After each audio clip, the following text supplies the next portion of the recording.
wanted to say was, I just wanted to bring up some of the issues that you're talking about, the mask situation today. You can hear a bit of a wobble in my voice because I'm really concerned about my mother at the moment. She's got to a point where she's refusing to go out to shop.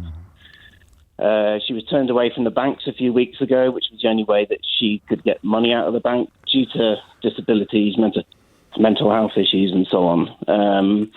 I just get really frightened when I hear people talking about really draconian measures to stop people going into shops. Or, in fact, I was glad to hear Josh from Ledbury, I think was the last caller, suggesting he'll just buy a box of masks to, and then he'll leave them in the doorway. So to be clear, it wouldn't be great if he started handing them out with his hands and his fingers. But you just leave them in the doorway for people to take out and put on their own faces. So what exactly are you worried about? Your mum won't wear a mask, or she can't wear a mask for medical reasons, or she doesn't. I think a bit of medical, and I think also she would struggle to just put it on properly.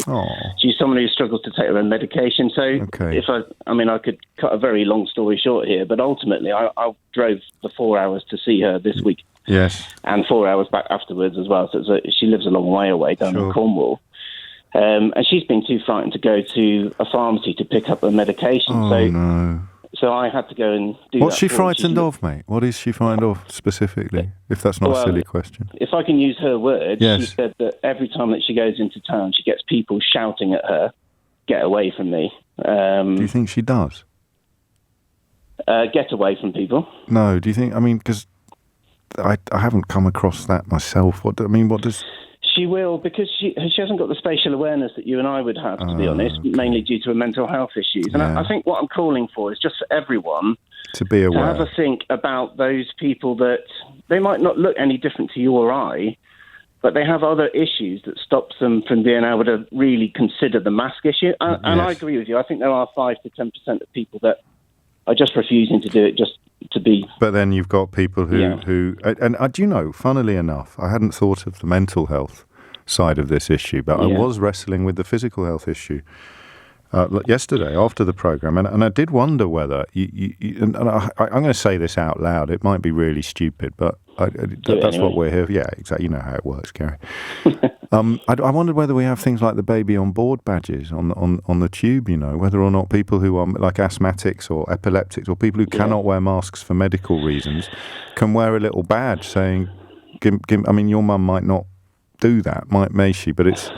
The problem is when there's people who fall off the edge of the cliff, which is as you were talking about earlier with cheese. I was also worried you're going to ask me about that a bit. With these people, if you can't get a face mask to them, how are you going to get a badge to them as well? I just think that people don't want to be labelled. Nobody says I am a vulnerable person. It's not.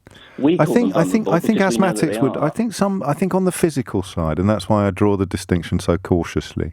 I think on the physical side, people would be quite relaxed. I mean, you have a disabled badge in your car, don't you? People have. I mean, there's no real. I'm only thinking about what your disability is, James. No. I know. We're on the same page. I'm just pointing out that there's no. Yeah. There's no conflict when it comes to deciding whether or not you want to have a badge on your car. So I extrapolate from that the suggestion that you can have a badge on your body to say to people that. But of course, there's going to be people like your mum who aren't helped by that. What would you do? Have you got any thoughts? What can we do to help your mum? I think Josh's suggestion was really good. I think just a few people, if people can just have in mind that not everybody is of sound mind. So people are trying to live independently.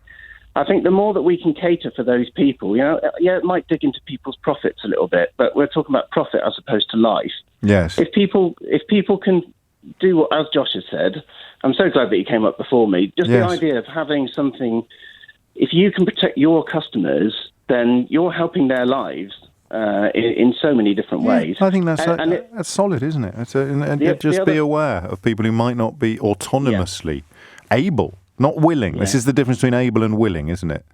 Absolutely, yeah. And the other thing just to bear in mind is if you don't buy a face mask by the date that you have to have one when you go into a shop, where are you going to buy one from?